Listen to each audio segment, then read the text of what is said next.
Right, so hello everybody and welcome to the endometriosis talk with Clare. Clare Knox. Clare is from See Her Thrive. I don't know if you want to introduce yourself and what See Her Thrive is and means before we start, Clare. Yeah, absolutely.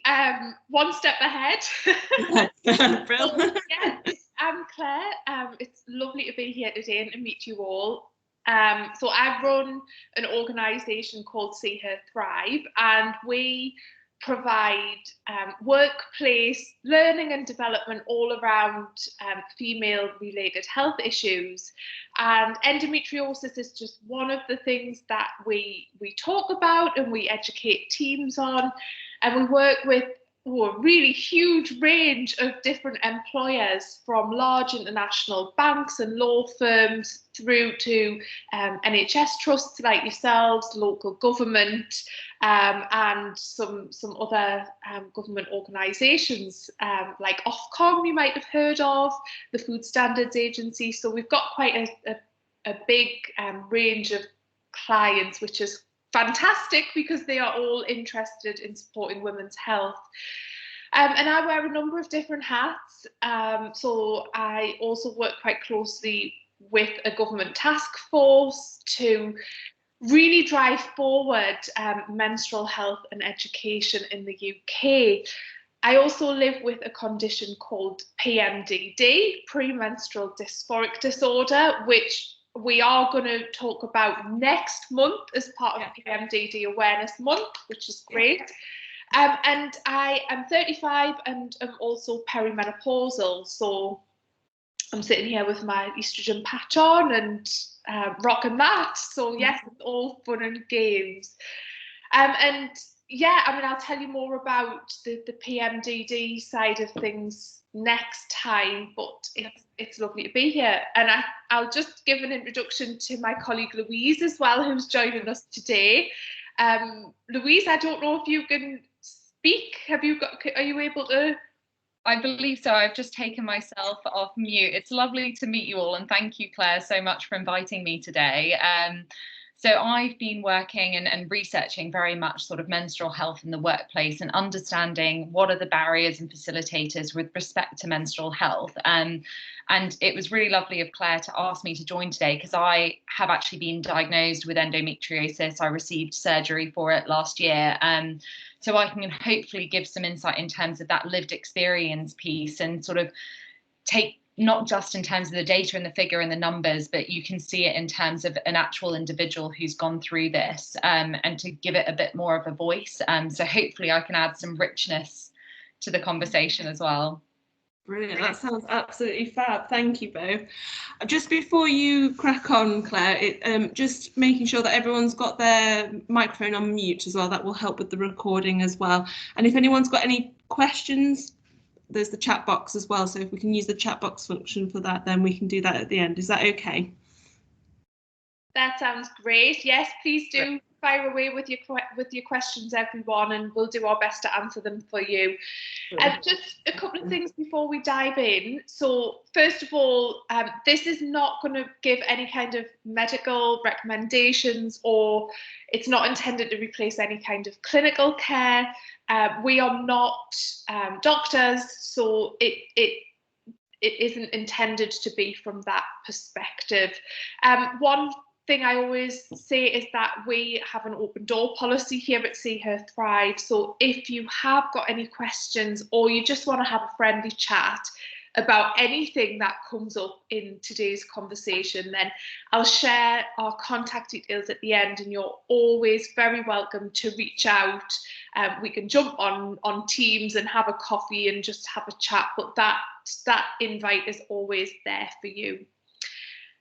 So I thought it might be helpful to start off with a bit of a discussion around what you already know about endometriosis or what you've heard about it, just to see where we're at in terms of our awareness. If people want to either raise their hand or put things in the chat box, then we can do that now. Be brave. I'll keep the chat box open. And if it's nothing, if it's absolutely nothing, then that's also fine.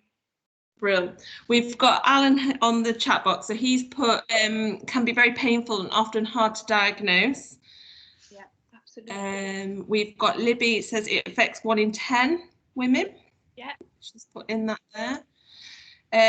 I think it's a condition affecting the lining of the womb. That's Hazel. This is great, fantastic. We've just got a few people typing. Looks people. Everybody's actually trying to get their responses. We've got, from what I understand, it has to do with the lining of the womb. I was only diagnosed with mild endometriosis upon having a laparoscopic procedure. Level of pain doesn't always relate to severity of the issue. I have endometriosis, a chronic painful condition that impacts many areas of my life. Next one is lining of the womb grows in various other places. And then we've just got Alan writing something else, and then I think that's probably most people actually. Fantastic. Well, that's great. I mean, you've already got a really good kind of baseline of awareness about what it is. So I'm definitely not going to repeat that and spend too much going over that, because I think it sounds like you're already pretty aware of some of these data points. But it is the second most common gynecological condition, second to fibroids in the UK. That means that 1.5 million women, so 1 in 10 women, and people assigned female at birth, you know, they might not identify as a woman, they might identify as a man, or they might be transgender, are thought to have endometriosis. But I would caveat that by saying we also know that it is a condition that is frequently underdiagnosed. It goes without a diagnosis. And it can be misdiagnosed as various other things along the way. So that figure is probably higher. And we've also got issues around people actually not seeking help. So I think you could double that at least to probably get a more realistic prevalence of endometriosis. Somebody mentioned that it takes a long time to get diagnosed. That's absolutely spot on. It's thought on average to take about 7.5 to 8 years from the onset of symptoms to actually getting a diagnosis of endometriosis. And we'll explore a little bit, we'll explore those issues a little bit around the difficulties in getting a diagnosis and some of the challenges and barriers that women are presented with. There are links with infertility. It's not the only cause of infertility, and not every woman with endometriosis will have fertility problems or issues. But I think it's important in the context of this discussion to understand that it is a contributor to female-related infertility. And so that brings with it a whole host of other obstacles and challenges and emotional things that really need to be considered with anyone who is going through endometriosis. At present, there's no cure. It makes me really angry to say that, because research in this area and other female-related health conditions has been lacking. We are really lagging behind when it comes to not only endometriosis, but pretty much every other female health condition, especially under the umbrella of gynecological conditions. And I'm not sure if you're aware, but we actually used to keep women out of scientific research because of their menstrual cycle and because it messed up results, it messed up data.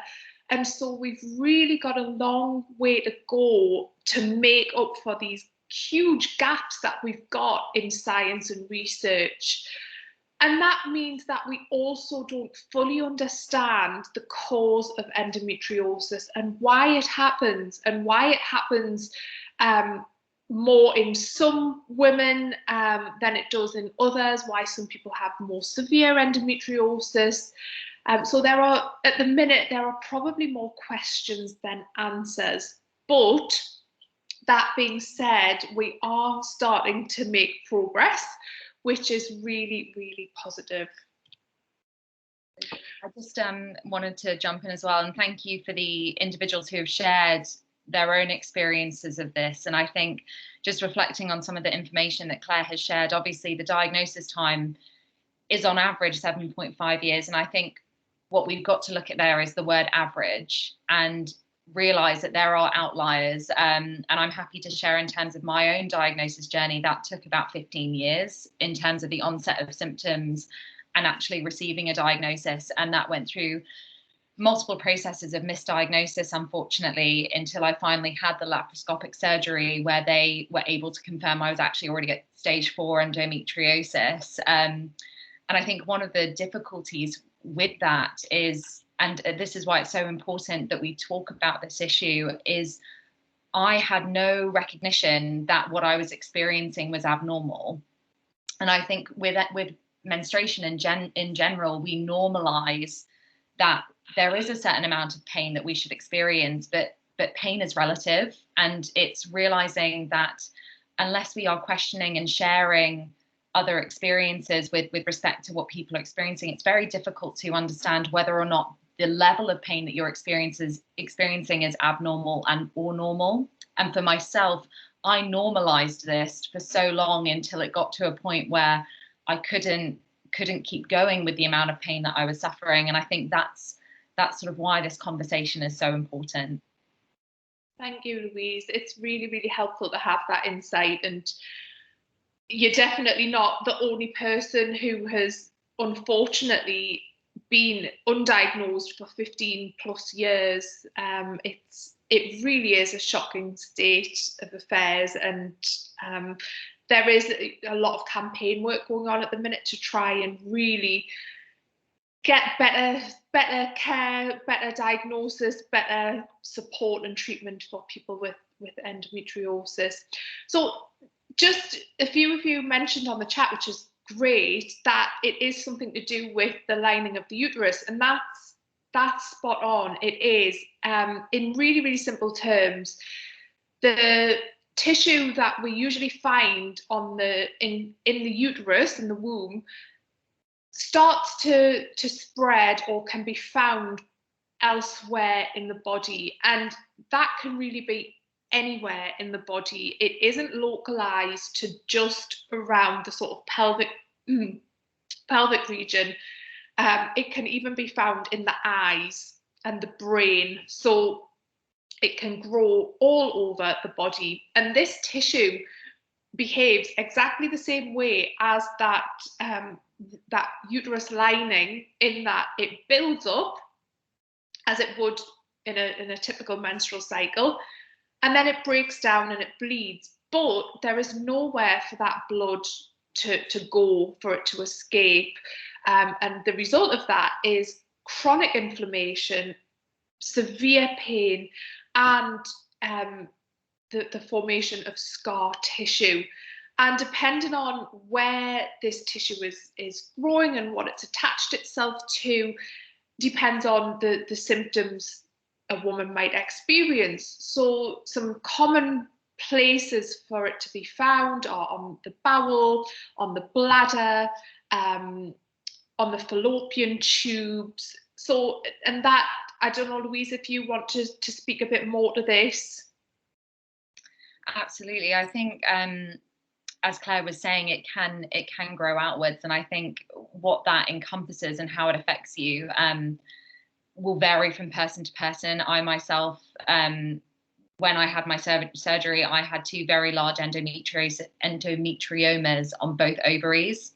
So they are effectively blood blisters which have grown onto my ovary, and at that point my 2 ovaries had attached behind my uterus. So it can completely change the shape of your reproductive organs as well. And that's in terms of what Claire was mentioning with respect to how that affects fertility. If I had tried to get pregnant, it could have affected ectopic pregnancy. It would have been very difficult for my egg to move into my uterus. And I think from an organizational perspective, there are things to be thinking about there with respect to women who do want to get pregnant. And there are those underlying concerns that are, in addition to fertility, can be quite difficult when you have menstrual issues which are affecting that. That's another layer, and it's a very difficult conversation to have with your organization, firstly in terms of receiving the diagnosis, but secondly then openly saying I'm trying to get pregnant and these are the difficulties I'm having, because there is so much stigma in terms of,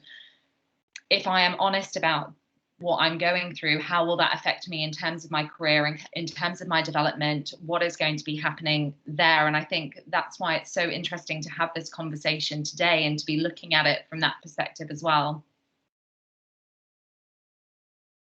And so just moving on to the causes of endometriosis, and I mentioned at the beginning that actually we still don't fully understand why it happens. There are a number of schools of thought around this, and research has shown several different lines of inquiry, if you like.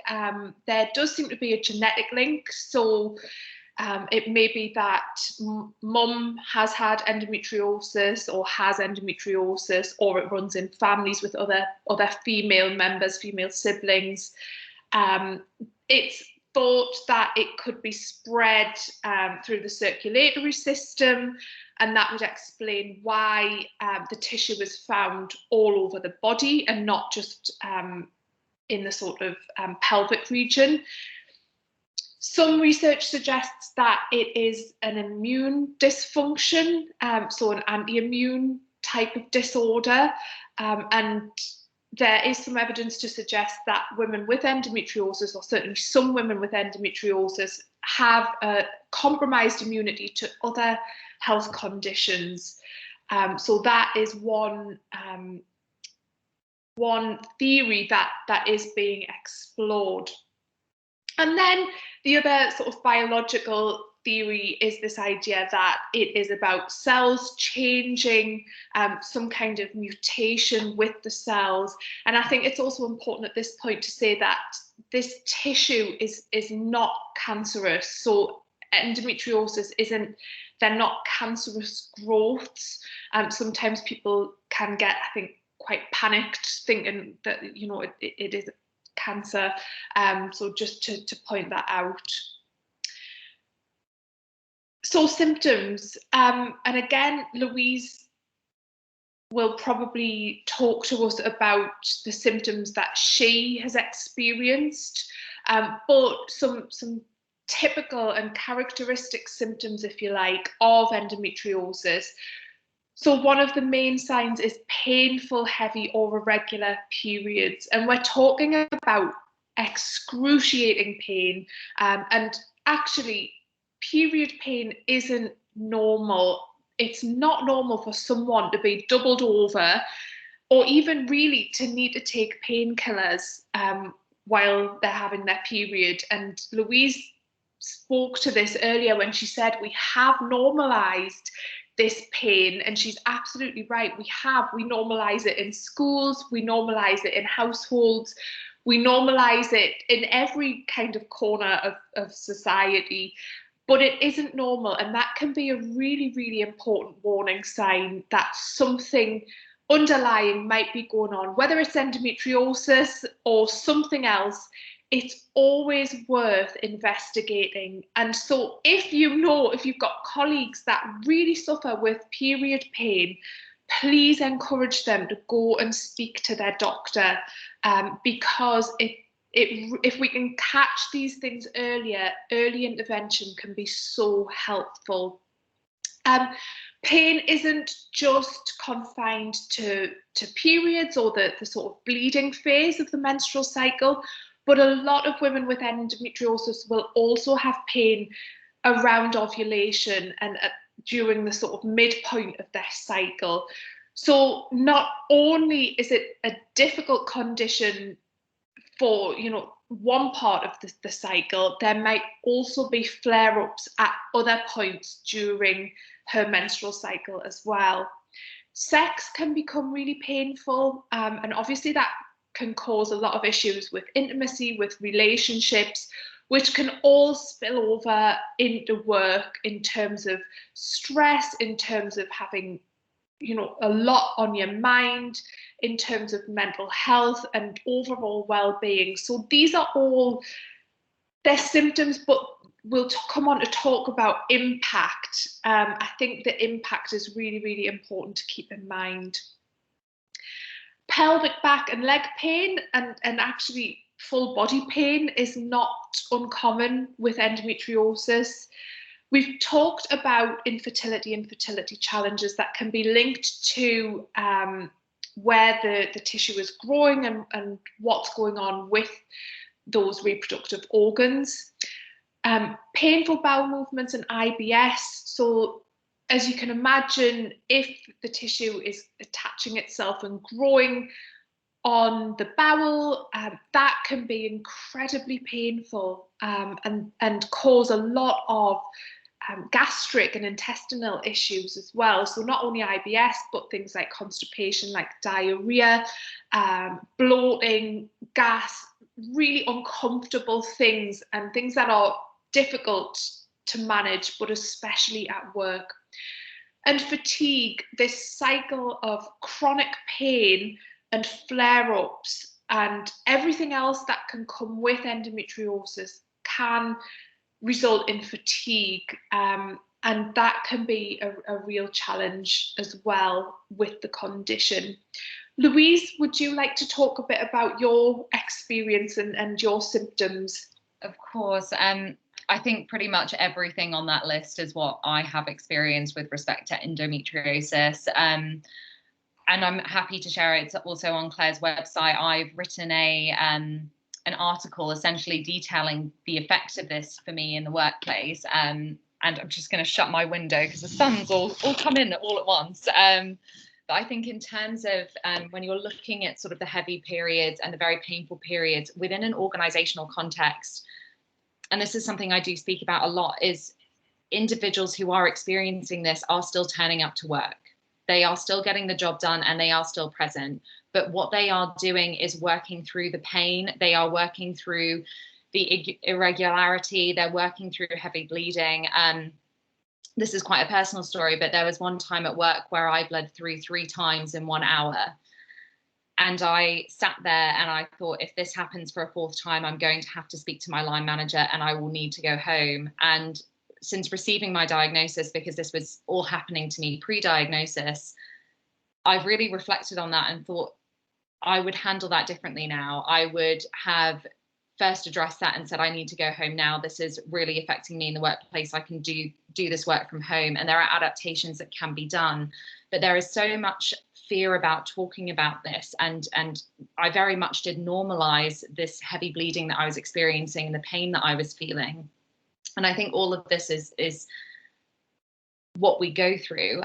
One of the things that consistently came up in my research was this idea of get on, get up and get on. And I think that's really important to remember when there are females who are experiencing this in the workplace, is they do just go through it. And as Claire said, the impact of this will be spoken about more.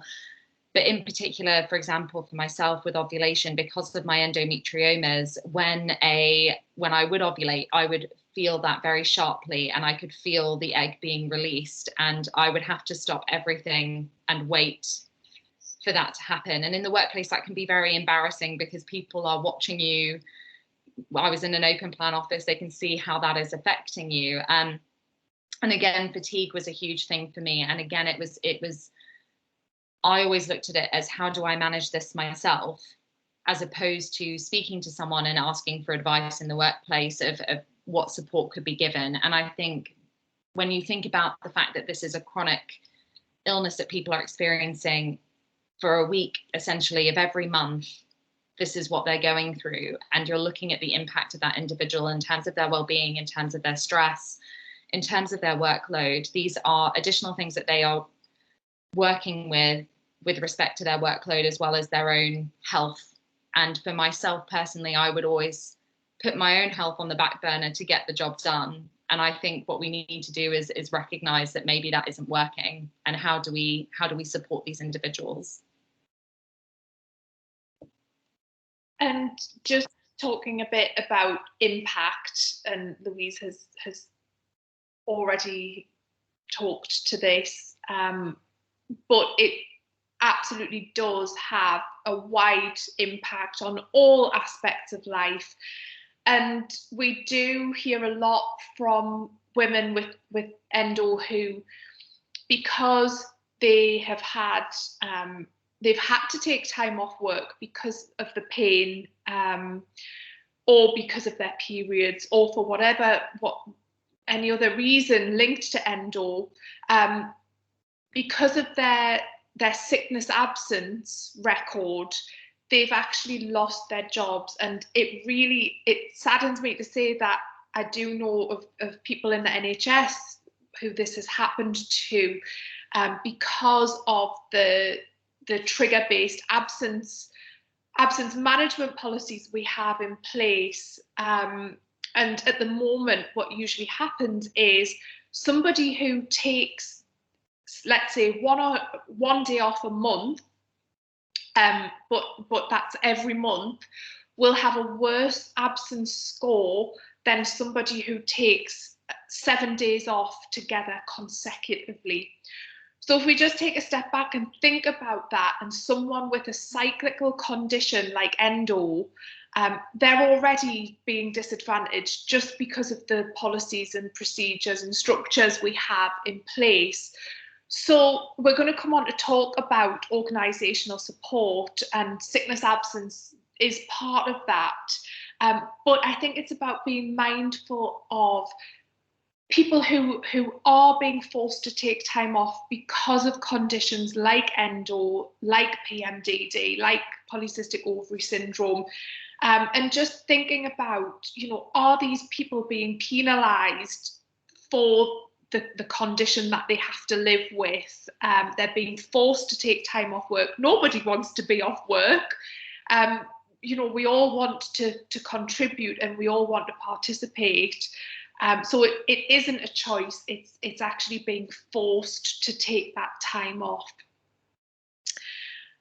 I think also, to touch on that, I think there's a fear that using it to say that it's menstrual related, there's still that stigma that it might be used as an excuse. And I think that's across individuals who are suffering. They don't want to use it as an excuse, but the reality is very different. And I think one of the things that I've certainly found in my own endometriosis journey is receiving that diagnosis has been incredibly helpful. It's given me the power to be able to explain what I'm going through. I've received a diagnosis from a medical practitioner who has confirmed that this is what is happening and these are the difficulties I'm facing.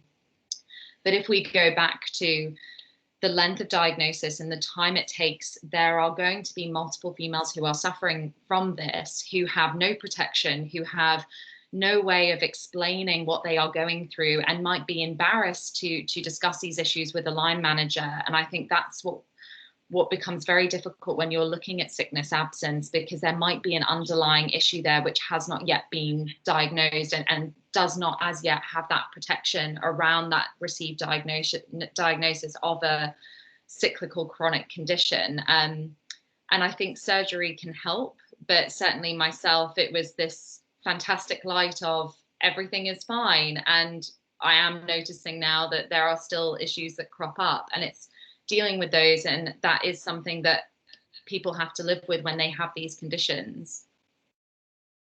Such an important point, thank you. So let's just talk about diagnosis and some of the challenges around that, and the role you can play in helping with that. So at the minute, as we've discussed, the only way to diagnose endometriosis is surgery, where the camera will be inserted and will investigate. So it's investigative surgery, and if endometriosis is found, sometimes they can remove it while they're kind of in there, or in a lot of cases, subsequent surgeries and procedures will be needed. there are no scans, blood tests, or internal examinations that are suitable for detecting endo, which is one of the reasons why it can take such a long time to get a diagnosis. We've also got a situation where within healthcare, we've also normalised pain, women's pain. And so the other layer to add to this, and the other challenge, is that women might be going and seeking help. They might be going and speaking to their doctor, but then they're turned away. They're not believed. They're not taken seriously. They're told just to take some painkillers.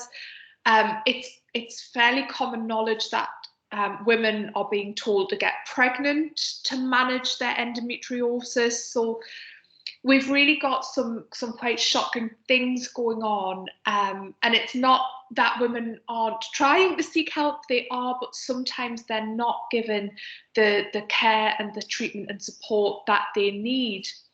So what can you do? Well, you can always, and we'll come on to talk about this a little bit more, but finding out where someone is in their kind of endometriosis journey. Have they spoken to a doctor? Are they getting treatment? If they're having challenges with that, if they open up to you about finding it difficult to get the right treatment, they're not being taken seriously, can you encourage them to either get a second opinion or to get a referral to a specialist? Because they are things that we are entitled to, but sometimes we aren't aware of that. And we can definitely give each other the confidence to advocate for ourselves when things aren't going as they should. And just to speak on that as well, I'm happy to share in terms of my own journey with this. When I first went to have an investigation with respect to endometriosis, I had an initial scan, and the response was everything is normal. If at a point when you try to get pregnant, you can't get pregnant, that's when we'll do a laparoscopic surgery. And I felt all of this pressure around, well, if there is something happening internally, it's only when I'm showing up as infertile that a further investigation is going to be done. And that, as someone who would like to have children in their future, that was incredibly scary for me. And thinking about, well, do I need to start planning for a family now, and feeling like that choice was being taken away from me. And I went away for a year and continued to struggle with these issues. And it was midway through the pandemic that it really got too much for me. And that's when I sought the second opinion. And the doctor who I saw was shocked that they hadn't seen anything in terms of my initial scan. And I think that's one of the things, is because it is so hard to diagnose, and no one's going to want to elect to have surgery when the doctor doesn't think anything is there. And it wasn't until I had someone saying, no, we need to investigate and we need to do the surgery, that I had the confidence to go, okay, let's explore this further. So just to speak a bit on that as well. Thank you. That's really important. In terms of treatment, and we are gonna go through this quite quickly and move on to how you can support colleagues with endometriosis. So the main treatment options at the moment, as we've talked about, surgery, hormone treatments, so the contraceptive pill, HRT, things like the Mirena coil, but we know that these can bring about unwanted side effects, and they're not suitable for everyone, and they have their own kind of drawbacks as well. Managing pain and pain relief wherever possible. So there are various different options that are given for managing pain, and then various lifestyle measures as well. Some people turn to nutrition. They look at how exercise can be used to help, especially things like yoga, like Pilates, so things to strengthen the pelvic floor. Apologies, that's my coffee machine in the background, so excuse the noise. And And also alternative therapies, so things like acupuncture. A lot of people find relief from acupuncture, from reflexology, and it really depends on the individual case and also the person's individual preferences as to how endometriosis is managed. But it's about having that holistic treatment plan and looking at it holistically. Louise, is there anything you would like to add? I was going to say as well, in terms of all of these treatment plans, I think one of the things to be mindful of is it's all trial and error.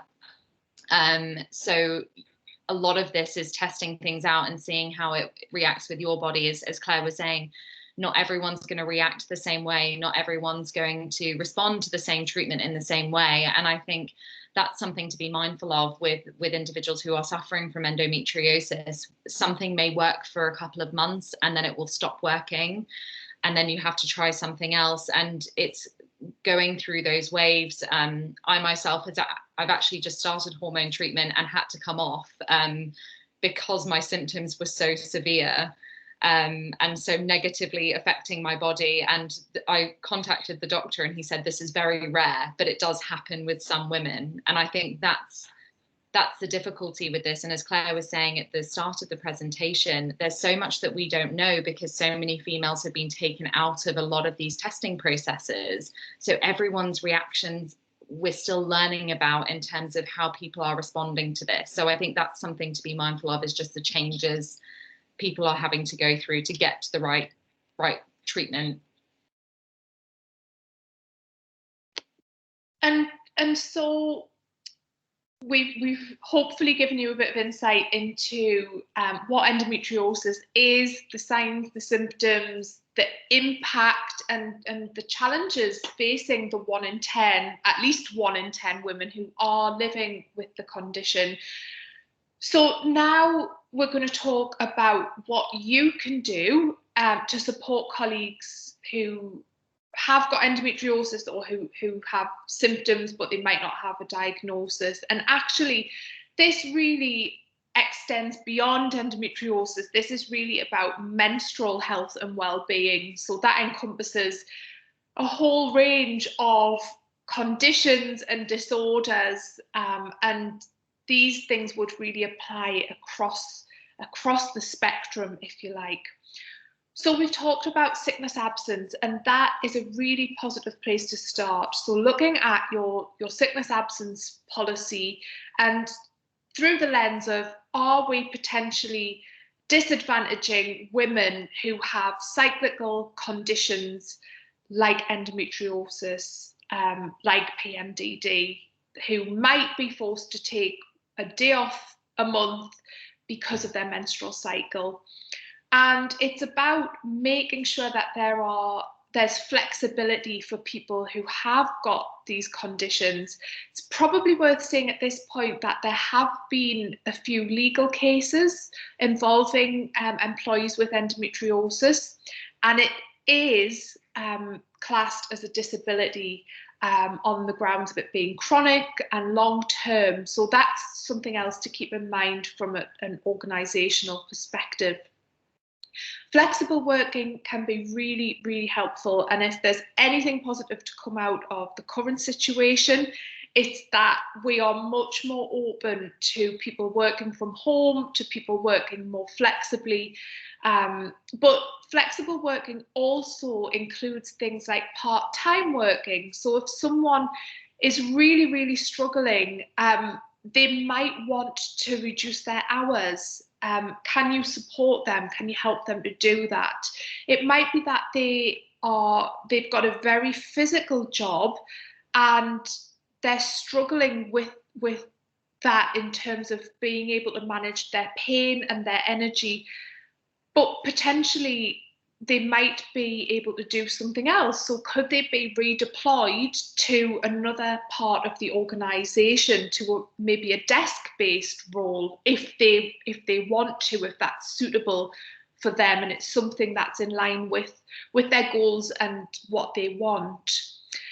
It's also about job sharing, and we're starting to see job sharing come through more and more. And I think this could be a really positive way forward for people with cyclical conditions, because it means you've got another line of support, if you like, and it takes some of that pressure off.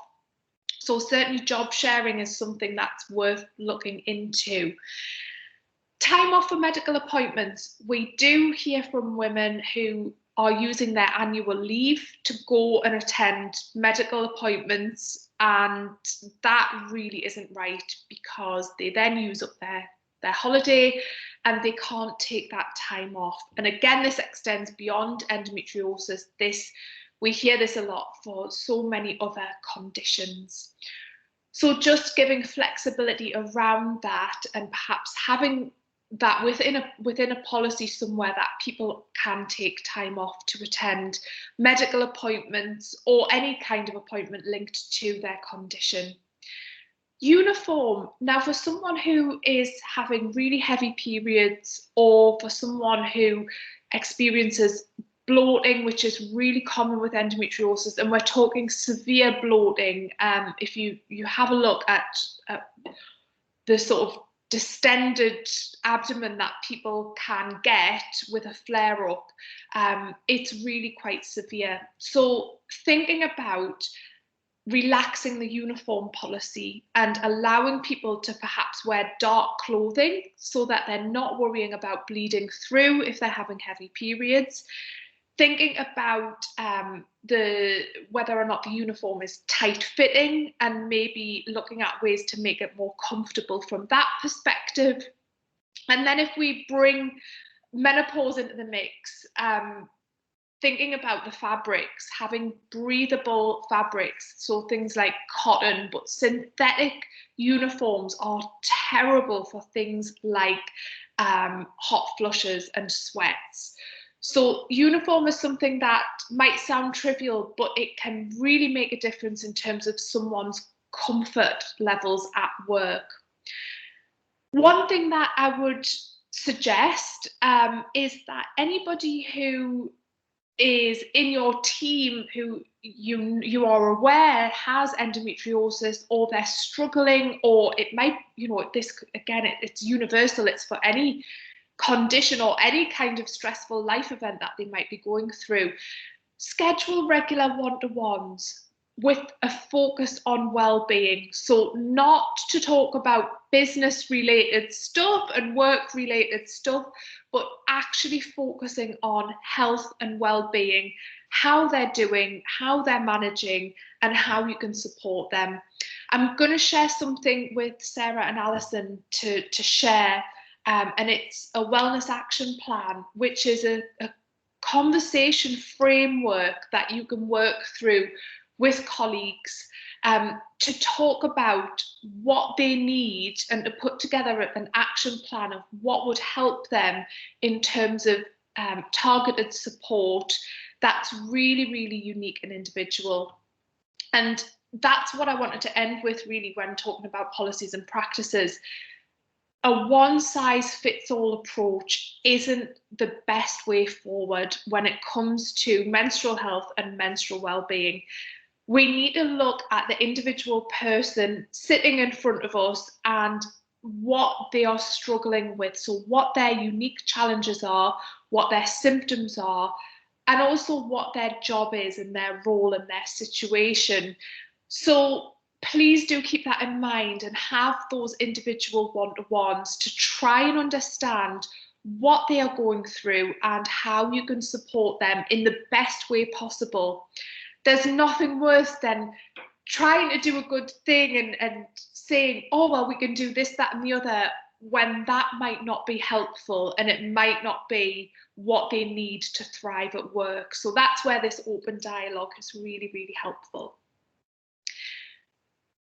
Moving on, period products. This sounds really simple, but it alleviates so much anxiety around things like leaking and flooding at work, being caught out at work without any period products. And I'm sure anyone on the webinar today or watching on catch up will have a period story where they've been caught out without products, and the absolute stress that can bring, it's horrible. And so if we can alleviate that and give people access to period products, it takes away at least something that they're having to think about.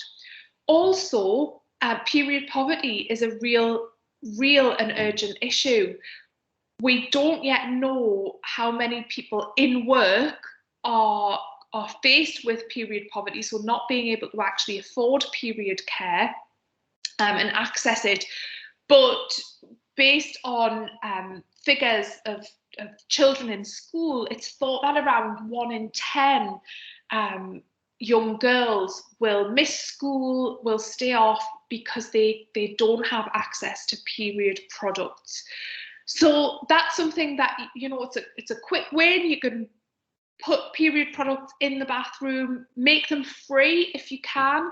Obviously, resources are tight, and if that's the case, then a really nice idea is to leave some kind of box where people can just make a little donation. That works well in some organisations. Also, you might want to have a little kit of painkillers, a hot water bottle, heat patches can be really good, and also think about having a comfortable seating area where people can go to take time out. Even better if there's somewhere they can put their feet up, lie down, and just take some time out and do whatever they need to do to just be comfortable. It always amazes me, obviously we're not going into organisations now, but one of the things I'll ask when I go in to visit teams is, so can you show me your staff space where people can go and take time out? The number of places that don't have anywhere, sort of quiet and private, it's really, yeah, it shocks me. So that's something that I would really recommend you looking at. And then the third thing is around signposting and support. Now, you're not expected to be anyone's doctor. You're not expected to be their counsellor.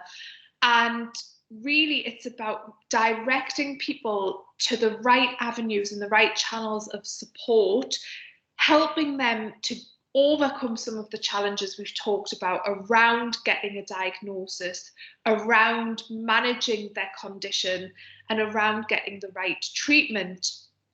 And also helping them to feel supported, helping them to feel confident that they're not going to lose their job, that you're there for them, that you're going to be by their side, that they can come to you and talk to you about this. And so providing information about endometriosis in a range of formats, ideally, so that can be some written information, it could be things like posters, it could be things that are sent electronically, so it might be stories, perhaps, experiences of people who have endometriosis. And importantly, it's about where to get support. So make sure people are aware of the channels of support within the organisation. So who could they talk to about their health? Do you have designated wellbeing champions? Should it be their line manager? What if they don't have a good relationship with their line manager? Is there someone else that they can have that conversation with? What about your employee assistance programme? Do you offer things like counselling or therapy? And are employees aware of it? Because again, take up for these things can often be really low. And I think it's often a case of we just don't know that these opportunities are available to us. Now, in terms of signposting, if we just look at what that actually means and what would be helpful.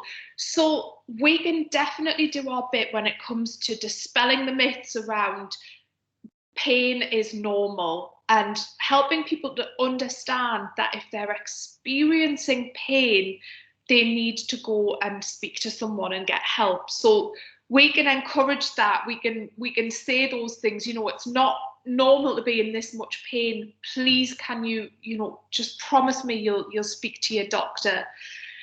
Encourage people to track their cycle, and that's for a range of reasons, but it's not just about when they're having their period. I think a lot of people assume that it is about just tracking when your period's going to be. It's about symptoms around that. So are they experiencing any physical symptoms? What about their mental health, their mood, their energy? Cycle tracking that's really where you connect the dots and you can see patterns and you can detect things like premenstrual dysphoric disorder, like polycystic ovary syndrome, any kind of hormonal imbalance. So the more we can encourage each other to track our cycles and to learn about our body, the better. I've talked about making employees know what support is available and really make those channels of communication crystal clear. You might want to share things like the NICE guidelines, which are the treatment guidelines for endometriosis. And that can be really helpful so that people understand the recommended course of action if they do go and speak to their doctor. And then there are charities and organisations that you can signpost people to, and I've named a few there. How can you show your support in conversations? Well, it's one of the best things you can do is listen, is validate and show that you are there. So if somebody opens up to you about having endometriosis, then it's about helping them, supporting them, and finding out what they're finding difficult at work, and putting together some really tailored and personal adjustments that would help them. So I've given you some really powerful phrases there. I'm not going to go through them all. I'm sure you can read them and they'll be there. You can watch this back and you'll have a copy of the slides. But saying things like, it must be really difficult to live with this pain, is incredibly validating. What we don't want to do is put onto people any kind of toxic positivity, which is where we say things like, oh, come on, you've just got to pull yourself together and get on with it. We've all got something. And it can be well intended. So the intention can be to give someone a bit of tough love, but that can invalidate and trivialize what they're going through. So just be aware of that. And then in terms of organisational support, so you might want to do something like an employee survey to see how many people in the organisation are affected by conditions like endometriosis that are linked to their menstrual cycle, and understand more about some of the work-related challenges that they're going through. And that can give you some really helpful insights to plan specific learning and development activities that really meet the needs of your individual organisation. Manager and HR training is a step that every organisation can take to really raise awareness and build that knowledge piece around women's health and related conditions. And that is really important for managers and HR personnel, as well as senior leaders who need to understand the business case and the business impact of these conditions and why it's important for us to support them. Educational webinars for staff, just like this one that you're on today, and awareness events. And Louise kindly pulled together a list of various different awareness months and days that pop up throughout the year, which really do lend themselves to doing some great work to start the conversation around women's health and well-being. You could set up a women's network or appoint women's health champions.